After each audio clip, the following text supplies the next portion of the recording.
for it.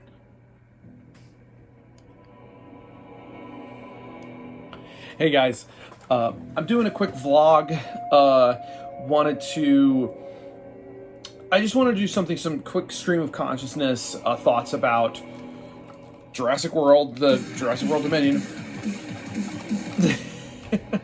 I'm going to cut that music down a little bit. This is going to be mostly unedited, pretty much totally unedited. It's just going to be stream of consciousness. I just wanted to go into a little more detail about some of my thoughts about the movie, because I just went to see it a few days ago, and now the movie is out. If you want to listen to the full quote-unquote official review I did with oneofus.net, check the link. Burgers. Check the link in the description below. I will include the link to oneofus.net, and you guys should also subscribe to One of Us because they have a lot of really cool content, and I'm on there pretty regularly. I have my own show. It's called The Giganotosaurus. You should probably listen to that too.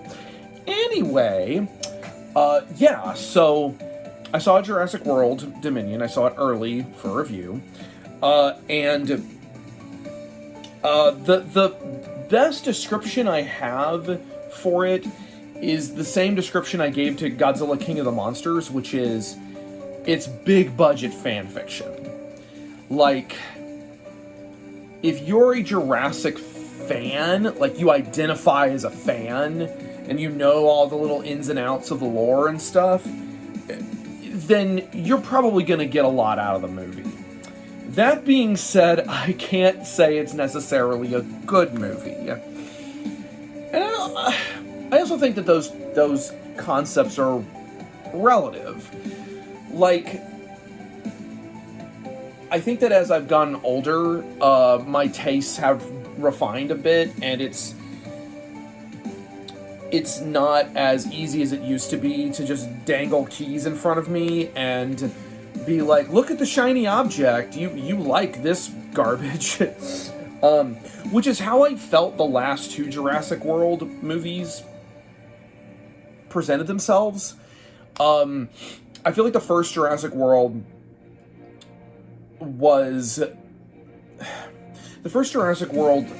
I've described it, is almost a movie.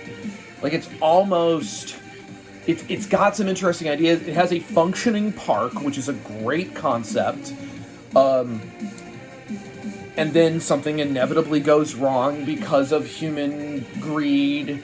And all of those themes are fine. The problem is that it just kind of throws those ideas out the window in favor of nostalgia baiting. Where it's like, what is our theme anymore? Hi. Is that a Therizinosaurus in your pocket? You just happen to see me. Is it just, like, you know, the movie ends with the real dinosaurs defeating the bad, fake dinosaur. And it's like they even say in the movie that they're all the animals are hybrids. They're all chimeras. So right there, the thematic elements kind of fall apart. And it's just not, I don't know. And then there's just a lot of really baffling moments in it that just don't make a lot of sense. And I feel like Jurassic World Fallen Kingdom felt like it's the cinematic equivalent of being kicked in the head by a horse. Like, I don't like that movie at all. I think that a lot of the decisions in it are baffling. I think the story is the story is crap. The characters are crap. The dinosaur stuff isn't even that good. And the dinosaur stuff in, like, both Jurassic World and Fallen Kingdom just isn't that good or interesting. I don't really get excited for any of it. I think there's only one scene in the first Jurassic World Fallen Kingdom that I liked, and that was the opening with the T-Rex chasing the people, and then everything else is just like, I don't care. I just don't care. But the first Jurassic World, I have a lot of weird opinions about, because I feel in particular very manipulated by it. When I first saw it, I loved it, and I was like, oh my god. I chased my friends around the theater going like, oh my gosh. Anyway. And it was super obnoxious that day. Unlike usually. With Dominion, though, I felt like while a lot of the same elements were there, it wasn't as egregious because there was so much being thrown at the audience that you either went along with it and just kind of let it wash over you, or you were super annoyed and hated it from the start, which, fair. Like, if you don't like this movie, I do not blame you. Same thing with Godzilla King of the Monsters, which, again, I like, my dumb lizard fanboy brain likes, because it's like Godzilla fan fiction, and Dominion feels like Jurassic Park fan fiction that was given a huge budget. Unlike the first two movies, which, again, were just throwing iconography at you to kind of trick you into thinking that it was good, Dominion's all iconography, but there's enough new ideas to kind of keep it fresh and keep it moving. Like, we really could have just skipped all of the sequels and gone straight to Dinosaurs Are in the World now. Because when you get into the nitty-gritty of why there are dinosaurs in the world and why the dinosaurs are all out and about, are like everywhere now, you're missing the point. Like, the whole point of the original movie, and by that extension the original book, was that there was no way to control this unleashed genetic power. Like, in the original book, they had all of these systems in place to keep the dinosaurs on the island, and yet, because of these corporate shortcuts, they had no control. Dinosaurs were getting off the island anyway. They had no control over it. They didn't know what was going on. And with this one, I appreciated that they started to expand a little more of the concept of, like, genetic power run amok. We're back to, I mean, the whole idea of corporate greed and stuff has always been in the undercurrent of these movies. And I think that with this one especially, we got a very Elon Musky kind of elongated muskrat kind of villain turn. But in addition, there was all this extra flavor of, like, this globe-trotting adventure where there's dinosaurs everywhere now, and people are using dinosaurs just as a matter of course. And it's not like you can't... So, I'm going to get into spoilers, because, and I probably should have said that at the top, I'll say it in the description, but got a Dimetrodon. One of the things that I honestly liked was that, again, like some good fan fiction, one of the reasons why people write fan fiction is because there's already the work done of these characters, everybody knows. And the thing about fan fiction that makes it fun is you take those characters and put them in new situations that aren't in the TV show, or aren't in the movie, or aren't in the books. And seeing how those characters react to these new situations. And that's what I felt like this movie was, more than just a bunch of nostalgia bait. There's nostalgia bait, no question about that. In fact, there's a scene with a particular shaving cream can that I almost threw a toy dinosaur at the screen. And I was like, really? You did not have to do that. But again, spoilers. I honestly low-key loved that our villain was Lewis Dodson from Biosyn, and Biosyn is the corporation kind of in charge of everything now. And that in the intervening years, Dodson went from this corporate espionage, like, super shady guy, to this weird Elon Musk, like corporate bigwig who's just, like, kind of just weird, and he thinks that he knows he's just... I just thought that was a really funny turn for the character. And I also appreciated that no one at any point, there was never any reveal that Dodson was, like, no one stopped the movie to explain who Dodson was or where he came from. It's just like, if you're a fan, you know, but if you don't, then whatever. You just recognize him as another weirdo Elon Musk, like, one of these kind of guys who's super eccentric. I'm eccentric and kind of a hippie, but I'm also a fervent capitalist and will screw you all over at the drop of a hat. And that really tracks. You know, I'm liking this new character trope because it needs to be taken down 19 pegs in our broader culture. Don't worship millionaires, kids. There were just a lot about it I liked. One thing I did also like is that the movie has a Doug McClure, at the Earth's core, the land that time forgot vibe, which I'm here for. Like, I'm super here for. Because at one point, the characters are stuck in this dinosaur preserve that's kind of like Jurassic Park, but the dinosaurs are kind of left to their own habitat. They're kind of left to their own environment, which I think is not a great idea. I think in the game they say there are invisible fences and stuff, but in the movie they don't really do enough to establish that these dinosaurs can't just kill each other. But I think they have enough space to where they can kind of all spread out. Anyway, but the dinosaurs have their own little environments, and the characters, like in the previous movies, are now stuck in a situation where they are at the bottom of the food chain, which is a Jurassic Park trope, and that's fine. But what I liked is that, again, it's not just the same thing over and over again. We have a bunch of new species of dinosaurs, including one of my personal favorites, Therizinosaurus. This is the MVP of the movie. The Therizinosaurus, gets some of the best moments in the movie. I really don't want to spoil the specifics, but it's so cool. It's so fun.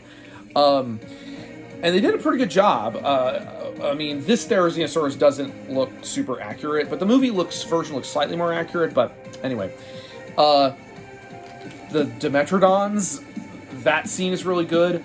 A lot of practical effects. Really appreciated a lot of the practical effects they included. Lots of puppets, lots of little animatronics, and lots of big animatronics. That being said, it's kind of clear that Stan Winston and Phil Tippett's hands are not in this production, because some of the effects are just not very good. I mean, the CGI is fine, the puppets look good, but again, there's some really bad green screening and some really bad editing at certain points where I'm just like, okay, you guys decided to jump cut so you wouldn't have to answer the question of how they escaped this dinosaur. Like, that happens a couple of times, and it's a little annoying. I have a little Giganotosaurus here, or Giganotosaurus, whatever.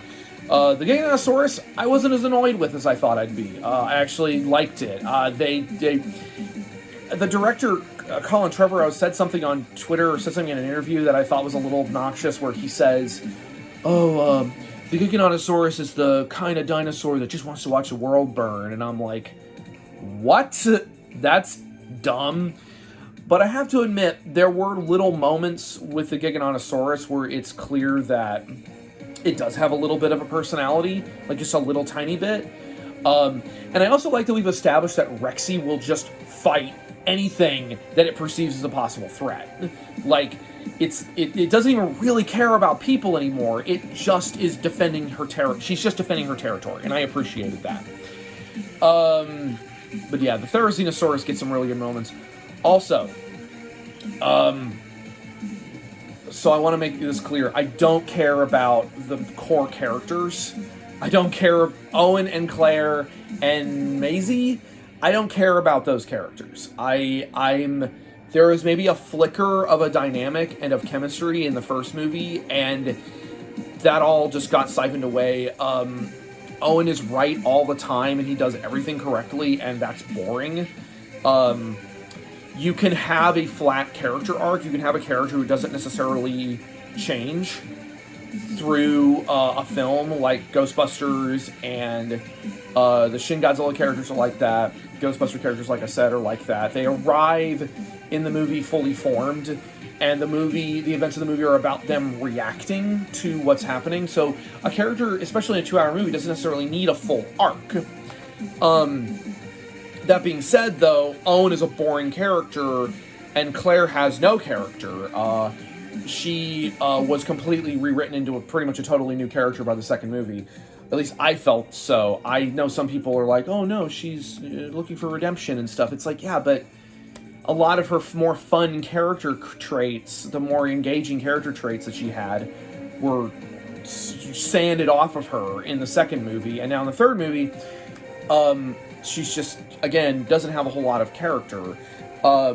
She's just looking for her daughter. She's just looking for Maisie, which in a way kind of works in the movie's favor, because now she has like a core understandable motivation, as does Owen. Like, they are motivated by this one thing, which is to get Maisie back. There's not as much Maisie. She's kind of insufferable in the second movie, and in the third movie she starts off as insufferable and then kind of slides into the background, and you're just like, okay, now she's more tolerable. And that's kind of the advantage the movie has, that there's so many characters that no one's around long enough in a scene to become super annoying or for you to get tired of.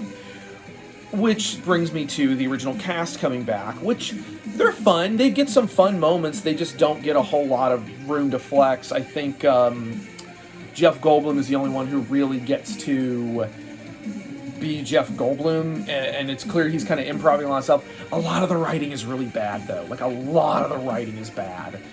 And I know there's going to be a lot of people who are like, well, I don't care about the writing or the characters or the actors or the story or the direction or the editing. I just want dinosaurs. And in the first two movies, I could not understand that, because, again, the dinosaur stuff just wasn't super interesting or engaging for me in those first two movies, especially in the second one. This one, I mean, they're just constantly throwing new stuff at you. There's constantly throwing new dinosaurs at you. Again, some of it's dumb. Some of it doesn't make any sense. There are multiple scenes where characters have their guns trained on dinosaurs that are about to kill them, and instead of just... I don't want to see a dinosaur get shot. That's fine. I get it. But when your character... when it's a... What a friend of mine said this the other day. If it's a choice between the dinosaur and my face, I'm going to shoot the dinosaur. Like, it's just... And that happens several times in these movies where characters have guns trained on the dinosaurs and they just don't shoot them. Like, it's going to kill you. It's like right around try to write around that. Like, that's the first three movies tried to work around the characters not having guns and not having ways to defend themselves, having to think outside of the box when defending themselves from dinosaurs. And that is what made those movies compelling. At least the first one. The second and third one, they're fine. You know, the second one's kind of silly, but it's entertaining enough. And the third one, I think, kind of got a bad rap, specifically and only because the T-Rex got killed by the Spinosaurus. Whatever. The movie is still a simple, enjoyable romp through Dinosaur Island. Like, you know, whatever. I'm trying to think if there's anything else. I mean, I could probably talk for another 20 minutes about this movie, or another 3 hours. This is basically Dino Crisis now, though. Like, I really want my Dino Crisis crossover. Another MVP of the movie, though, I will say the one new character, like the first new Jurassic World character that I actually like, is DeWanda Weiss's character. My speakers just went out. DeWanda Weiss's character, Kaylee. She's the pilot. She's like the smuggler. She's kind of the Han Solo of the movie. She's great. She has the best lines. She has the best scenes. She's a great actress, and she's just gorgeous. Like, I'm just like, oh my God, marry me. Like, I remember the scene where saw her arms, and she's got like these. I'm just gonna simp for a minute, and be like, she's got these shoulders on her, and I'm just like, oh, pick me up and spin me around. But she's awesome. She's the best part of the movie, best like character in the movie. Everyone else not very well written, but they get some fun moments here and there. These movies really want me to be invested in the relationship between Owen and Blue. There is no relationship there. Those raptors do not act like he hand raised them. They act like they will kill him. And I'm just like, stop sticking your hand in their face. Stop doing that. Anyway, so yeah, if you don't mind like a super big budget fan fiction that keeps moving at a good clip, you probably enjoy it. If you truly hated the previous two Jurassic World movies, and you don't have like a huge boner for dinosaurs and prehistoric creatures, then you're not going to like it. But whatever. I'm sure the movie's going to make $1 billion. But they have set it up to where they could easily make like an HBO Max TV show out of this now, because there's just dinosaurs out in the world. You can have all kinds of stories with like just people interacting with dinosaurs. It's like Dinotopia, but more guns.